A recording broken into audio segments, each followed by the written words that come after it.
Kırılmış kalemim çoktan be gülüm, ağlama ne olur kaderde gitsin. Derdi veren Allah çaresiz bilim, ağlama ne olur kaderde gitsin.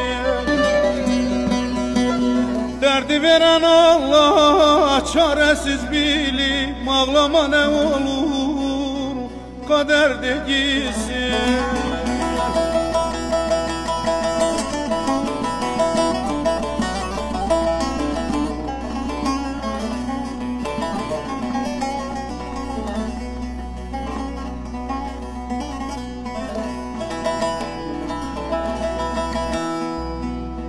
Olmadı o felek bir benden yana, bu gecem ulaşmaz ışık atana. Gel boşuna umut bağlama bana, ağlama ne olur kaderde gitsin. Gel boşuna umut bağlama bana, ağlama ne olur kaderde gitsin.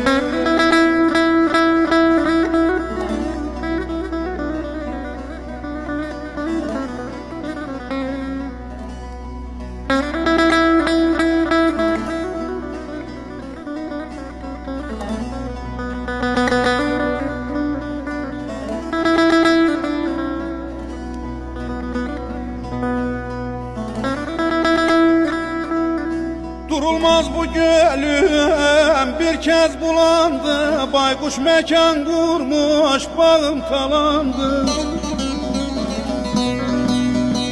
Sil maziyi farz et, her şey yalandı, ağlama ne olur kaderde gitsin. Sil maziyi farz et, her şey yalandı, ağlama ne olur kaderde gitsin.